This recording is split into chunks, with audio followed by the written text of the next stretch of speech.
It's the Six Show. It's the Six Show. It's the Six Show. Hey everybody, welcome to the Schick Show. I'm Scott Schick, your host for this ride. Maybe it's your lunch break. I just got a message from my cousin Kevin Monahan. He was on his lunch break listening. So hey man, wherever you are listening, whenever you are listening, um, I, I'm okay with it.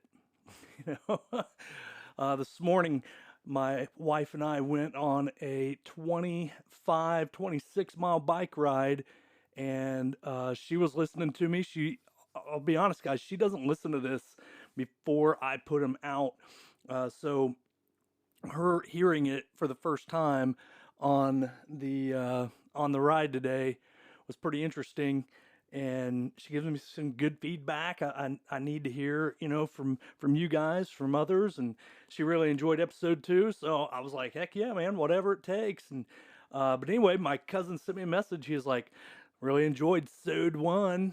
Gonna be listening again. I'm like, man, we may have to coin the phrase Sode just to take ownership of it. So thanks, Kevin. I appreciate you, my friend.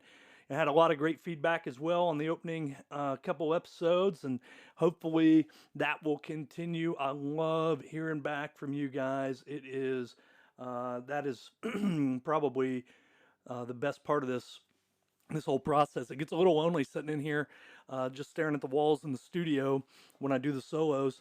But by the time you hear this, you will have met my good friend Tommy Simison and listened to the Pet Peeves podcast. And speaking of pet peeves, let's get into it, guys. Yep, it's going to get real today.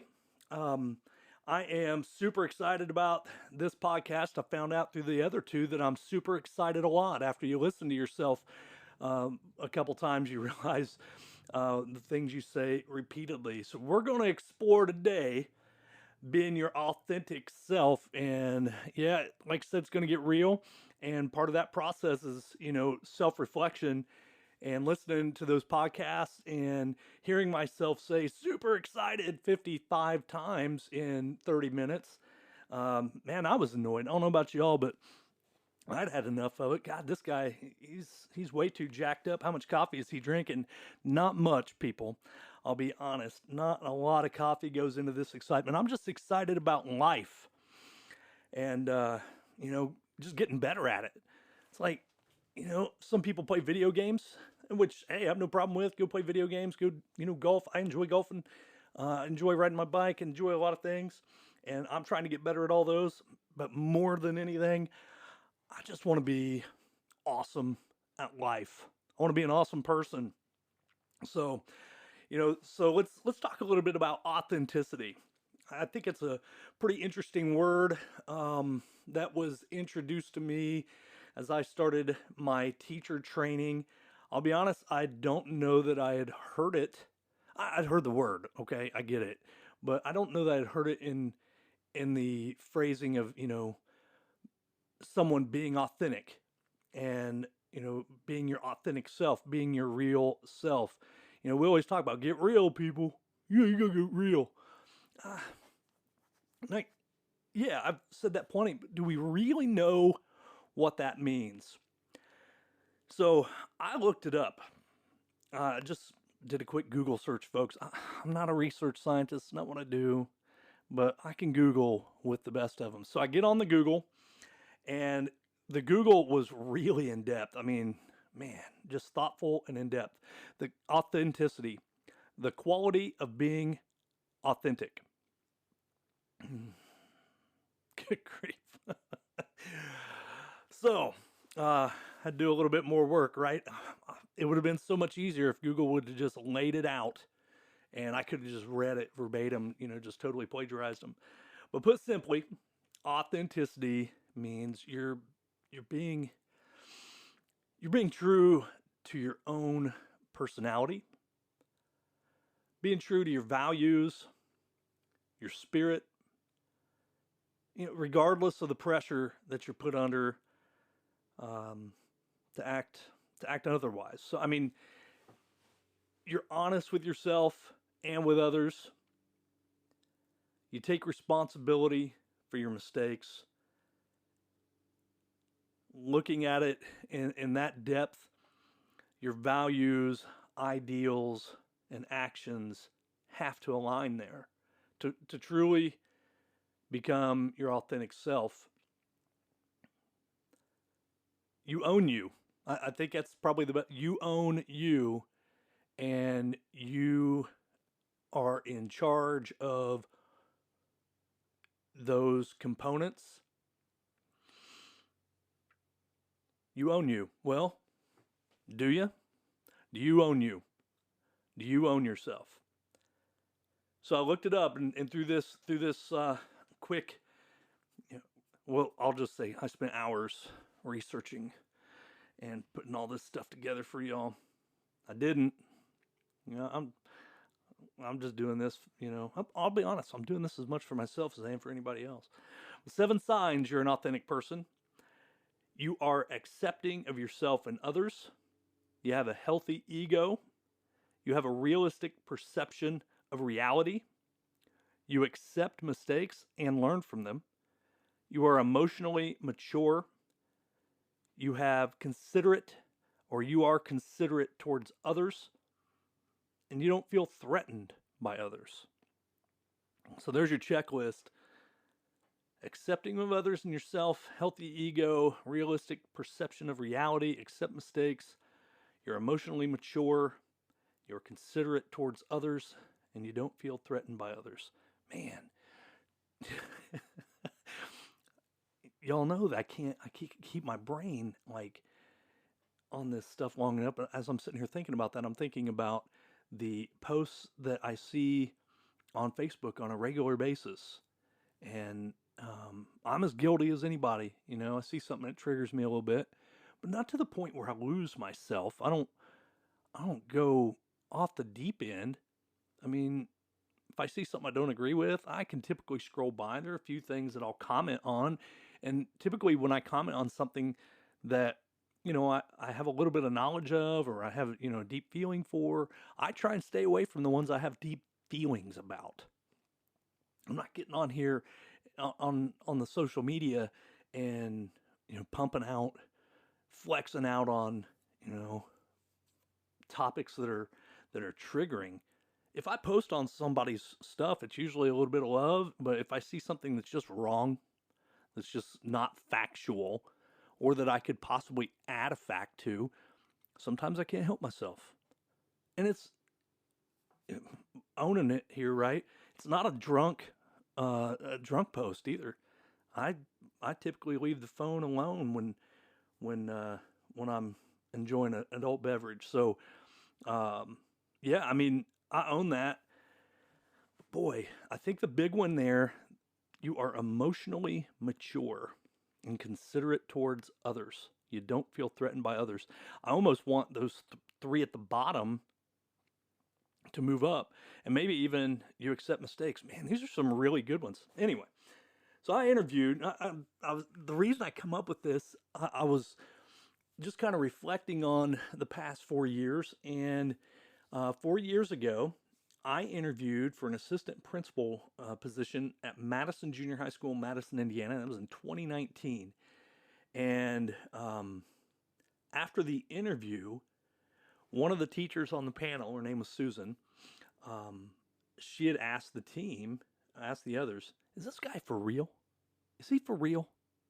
Or is he just selling us? Well, ultimately, I was hired. Thank you so much, Dan Grill. Not only for hiring me, but for being my friend. Man, I promised I wouldn't get too deep too soon today. I put it in my notes. But yeah, so I was hired, and near the end of the school year, I just becoming friends with Susan, and she shared with me that she had said that. She said, "You are for real." I've struggled for a long time to be my true self. I'm still seeking that guy, but I'm getting better at it all the time. We play multiple roles in this life, and it's difficult to be yourself in all of those roles all of the time. Have you ever felt the pressure to be someone else or something else, or even just stray away from your your values, your goals, what what is important to you? I would guess most of us, if not all of us, have felt some sort of pressure. Pressure from parents, siblings, relatives, supervisors, coworkers, peer pressure. Well, yeah. And listen, I've been a middle school uh, teacher, administrator, educator for the past 9 years. Not a long time. Plenty of people I've worked with have done it much, much longer. And man, God bless them. I love you guys. Um, but peer pressure, pressure that I know it's a teen thing, right? Is it? I'm 49. I still feel pressure by those around me. If something's said that doesn't align or that isn't appropriate, um, that I feel is it doesn't align with me, and even though it's not like it was when I was young, it certainly still exists. You know, people can be pushy, right? I mean, people can be pushy. It's out there, and um, you know, have any of you guys ever went to one of those condo things, the timeshare things? When you're in Gatlinburg, and they're like, "Hey, free tickets, go to the Red Barn or wherever." Which we love the Red Barn, Comedy Barn. That Comedy Barn is so fun, man. But absolutely, Jennifer and I have done it a couple times. The first time we went to one of those, I was in sales. I was selling cars, and I was being trained through the Joe Verdi group. And boy, I thought I had a way to overcome objections for everything. And we're sitting in this room, and this guy is talking. Jennifer is looking at me like, please stop. The whole time we're there for like 3 hours, and through that, I'm sorry, Jennifer, but through that, I'm boy, they think they've got us. And in the back of my head, I know I'm saying no at the end. I know I am. There is nothing they can do to get me to say yes. It's not happening. I made a decision before I went in. And boy, they're pulling them all out, dude. Like it was impressive. They passed us off, like, got the first guy, then the lady comes by, and then they drop you off in a little table, and Frank comes up and starts talking to you, and man, he's really laying it on. He's got the paperwork ready, and yeah, man, it does sound good. This sounds fantastic. The whole time, like an idiot, I'm leading them on as they're I laugh because thank God Jennifer's not in here while I'm talking about it, but I'm laughing because I can definitely see where someone could get caught up in that. And just to get out of it, say yes and sign away. Man, how disappointing is that? We all feel that for sure. Well, I certainly have. If you haven't gone to one of those, and you're someone who's a person that is a yes person, don't do it. Don't go. Um, you know, People push us, and sometimes we feel compelled to give in. We want to feel like, or part of that group. And they make it, man, they make it look really good, and they are nice. And man, you get some cookies. I can go get cookies at Marsh or Needler. Sorry, Marsh doesn't exist anymore. But do we really want to be liked that bad? Do we need to be liked in that way? I like to be liked. I think it's important. I think there's a huge component of being liked, trusted, and respected, 100%. But do we need to be part of that group so bad? Do we need those likes on social media to feel good about what we're doing? Some people do, and I'll tell you, there's a lot of research out there right now talking about how detrimental likes can be for adolescents, that are on social media. But boy, that's for a whole nother um, podcast. That's for sure. I would love to get some folks in here to talk to them about that. But so this is also from the Google.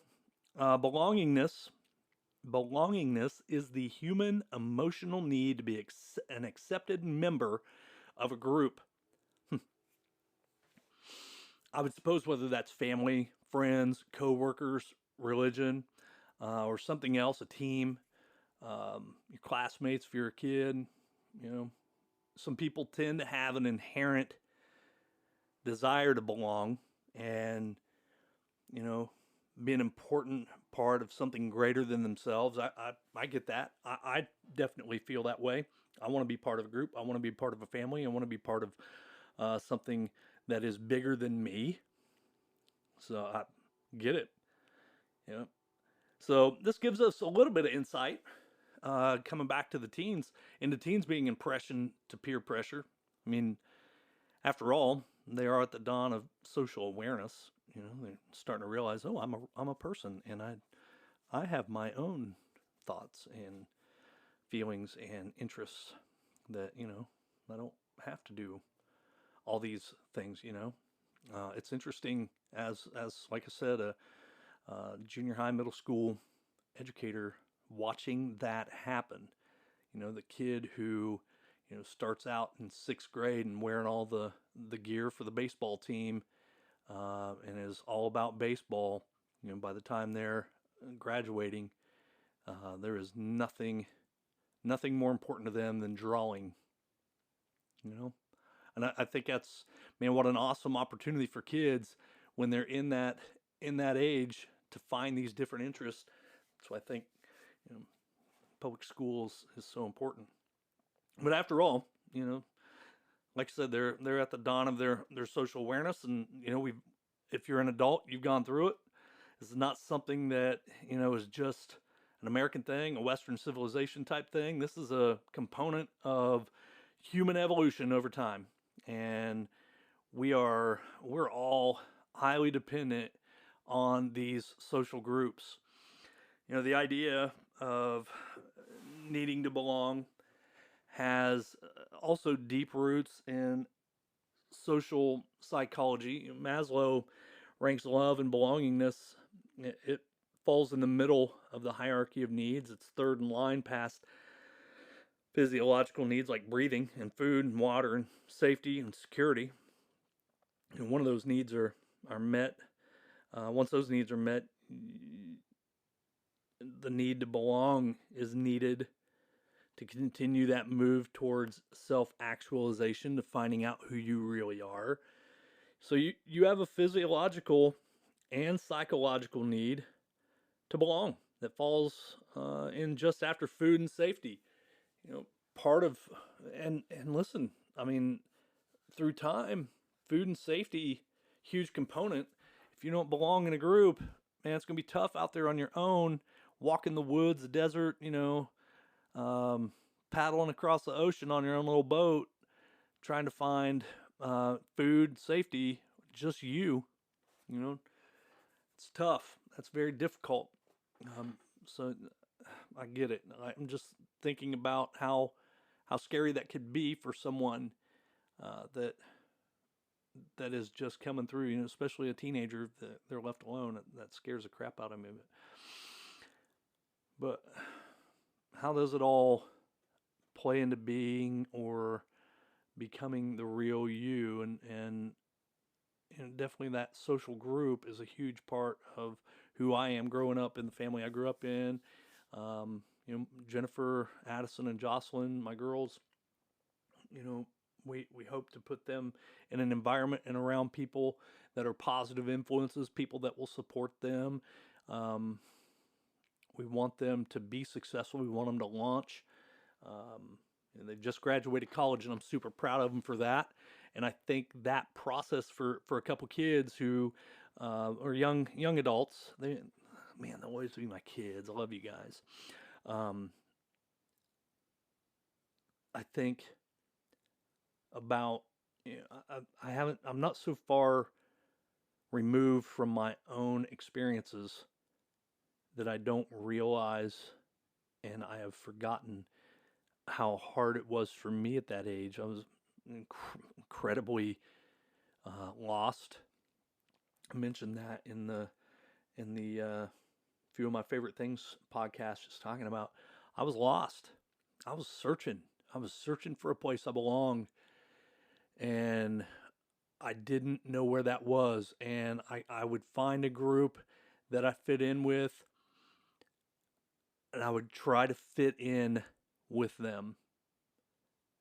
I would never truly felt like I fit in many of those groups.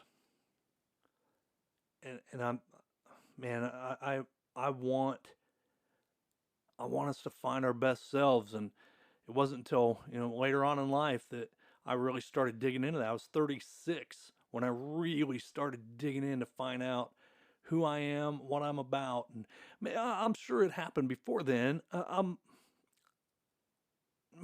Now I'm sorry. I'm so sorry, guys.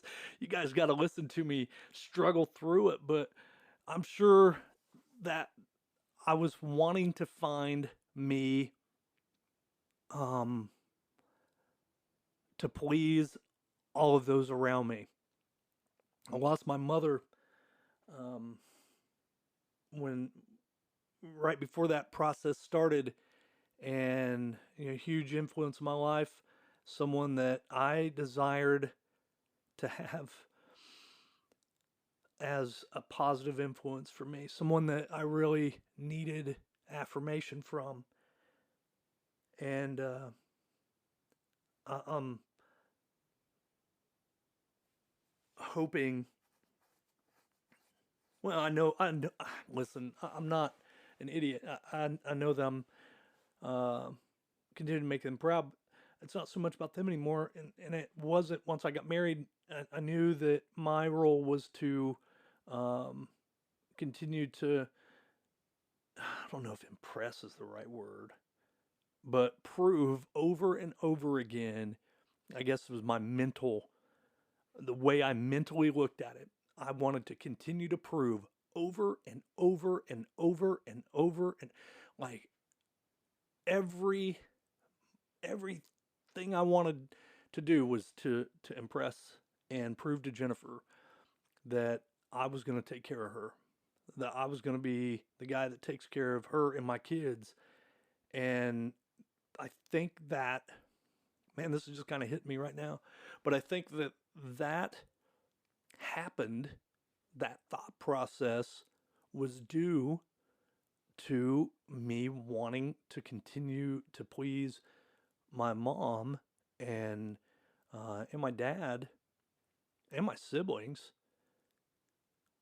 and prove to them that I was a good guy. I told y'all this is very therapeutic. It's really interesting, but I'm sorry. I kind of lost my train of thought and where I was going with things there. But just that development of respect and feeling free to grow. I needed to go through that process of repeatedly proving my worth to others. And I never really took the time to prove it to myself. And that's that piece of self-actualization. Carl Rogers, I got to study a little bit of his work. But I went back and looked up some things, and he describes an individual who is actualizing as a fully functioning person, as a person's ideal self, like who they would like to be. And once it is congruent with their actual behavior, that is how self-image, and boy, there I just had a moment with y'all right here. So, after you're well fed, after you feel safe, after you feel a sense of belonging, your self-esteem begins to shape. And it's that development of respect that allows you that that feeling free to grow, and maybe, um, man, I hope some of y'all start realizing that much sooner than I did. I'm just bearing it all here, right? And felt a little bit caged up, felt a little bit like I had to continue to prove myself over and over and over again, and I don't have any regrets about that. I mean, you can't really go back and change it. I'm glad that has happened for me, and I'm glad I've experienced that. I think it's shaped me to be a much stronger person.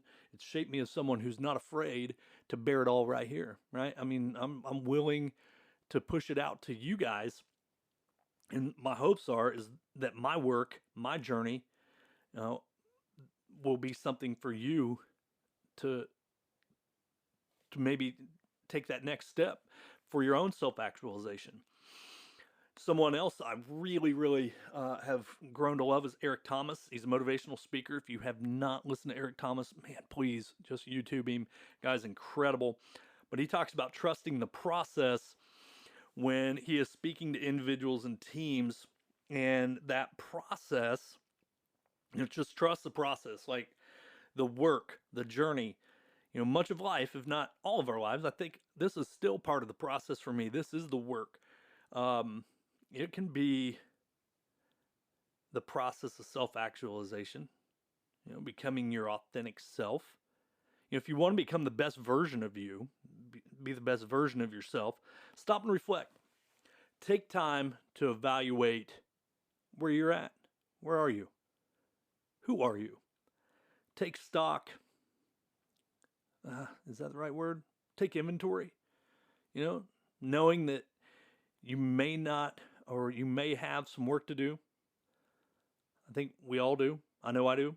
In my journey, toward becoming a principal, I took the first step and looked in the mirror. I took a hard look at what I had to do, and the first step I had to take was for my own self-image, because I just didn't have the confidence. I was 300 pounds and wasn't eating right. I cut all my hair off. I just, wasn't happy with my physical appearance. Wasn't happy with my own health. I had taken some steps previous to that. I'm a former smoker, smoked from the time I was 18 to 30, 34, somewhere in there when I finally quit. Maybe 35. The first thing I've realized I've had to do in order to change my life was work on what I thought about me. How did I see myself? What my appearance was? And as a smoker, I was not healthy. I could hear myself breathing at night, like gargling in my lungs. Folks, man, please. I'm not going to harp on it, but man, if you're harming yourself, if you're poisoning your body in that way, please take a look and just really think about all those around you that love you. If you want to become the best version of you, you got to be here to do it. And I stopped smoking, but it still wasn't exercising, still wasn't doing anything, and went back to school full time at 36 to become a teacher. And even through that process, man, after day one, I'd had enough. I was scared to death, folks. But I took a hard look. I had some great supports with me, and man, I'm so thankful for Jennifer. She has truly been my lifesaver. She is an incredible person that, like early on, had a lot of these values. She was goal-oriented. She was focused on, she knew who she was and who she wasn't. And that's ultimately, that's why I love her.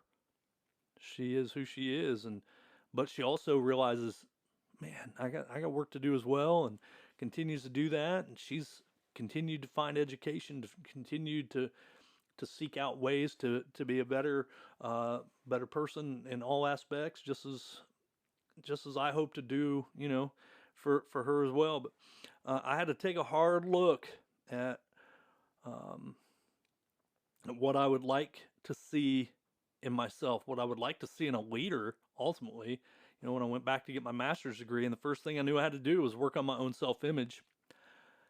Not only the confidence mentally and professionally, but I didn't like the body that I saw looking back. And I've got a picture of me with my dad, and I've shown that picture of me with my dad, and it's side by side with a picture of me now. And I dropped 65 pounds in about a 6 month period, and enrolled in a master's program, and just continued to push myself. But it took so much focus, and Eric Thomas was huge helping me get through that. So just having that motivation in my ear, having someone there to tell me it was worth it to do the work, to go through the process, and then all the other components that play in.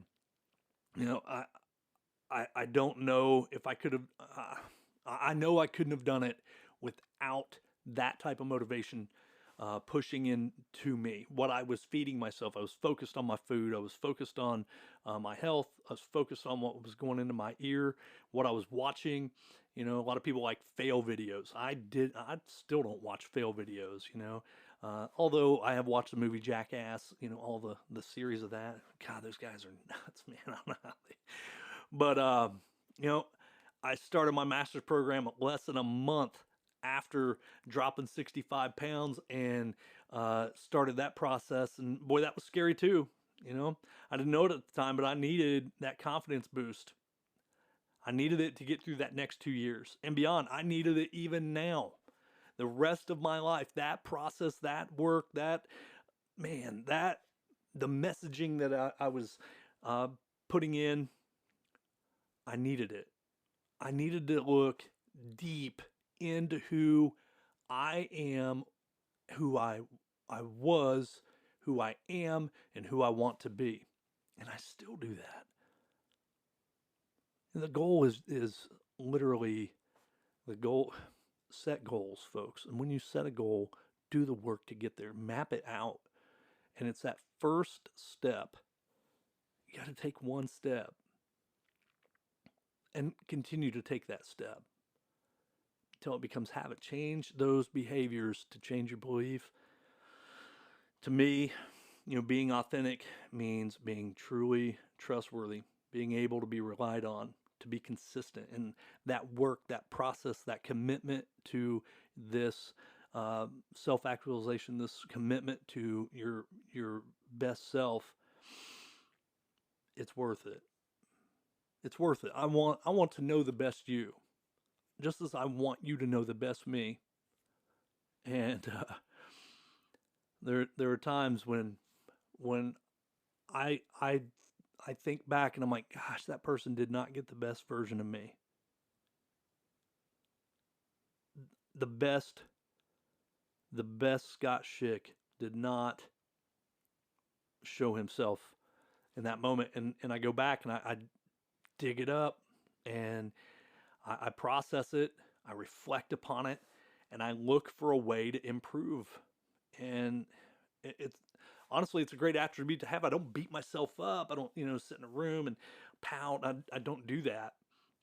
But I do think about how I just interacted with people and what that looks like. You know, had a couple interviews for principal positions, you know, along the way, and assistant principals, and a couple for an athletic director's position. And after each one, I would reach out to the team and say, hey, it was great to meet you. If there was something that I could have done better, what would it have been? I always ask. I want to know, what do I need to do to get better? I ask that of kids. Hey, you know, when I would have kids in my office, man, I know we're going a little long. I'm sorry, guys. I continue to seek out the best version of me. You know, I'm not 6'6", 300 plus pounds. My dream of being the next great NFL lineman, I was given up a long time ago. It was an ideal, a dream. There are some physical things that will hold us back. I was not going to be, and when I realized that, man, when I realized that, I quit football. Man, the things that this whole process is awesome. Man, I highly recommend it to anybody, even if it's not for publication. Just just sit in a room and talk to yourself for a while. My best self is right here in the making. I want to be the best son. I want to be the best brother. I want to be the best husband and the father I can be. And no doubt that I'm the best brother in my family. I'm awesome. They know it. Sorry, Bill and Joe. But I'm the best brother. That's in there. It's out there. Uh, it's in publication. It's been said, and if it's on the internet, it must be true. I'm not perfect, folks. I got a lot of work to do, but I do strive to be. I strive to be true to my own personality, my own values, my own spirit, regardless of the pressure that I'm under to act otherwise, to act differently. I'm honest with myself and with others, and I take responsibility for my mistakes, and I make a lot of them. I certainly own that. You know, I am someone who's not afraid to try. And when you're not afraid to try, you're gonna miss. You're gonna miss, and it's okay. It's going to be okay. I've spoken to a couple groups of eighth grade kids that are moving on to high school in the past few years, and that's my message to them: is it's going to be okay. And I'm telling you right now, it's going to be okay. I'm honest with myself. I'm honest with others, and I take responsibility for those mistakes. I take ownership of me. I own me. Do you own you? Take some time. Really start thinking about how can you be your best self? What do you need to do to be your best self? And man, if you're living your best life, God bless you. Man, I love you.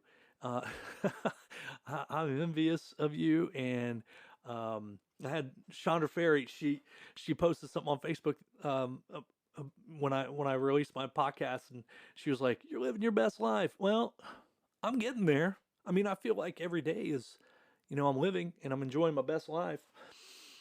But I just want to thank everybody for listening in. Don't forget to shoot me some messages. Let me know what you're thinking.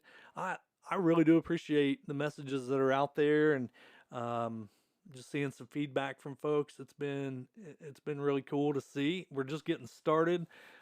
I'll be honest.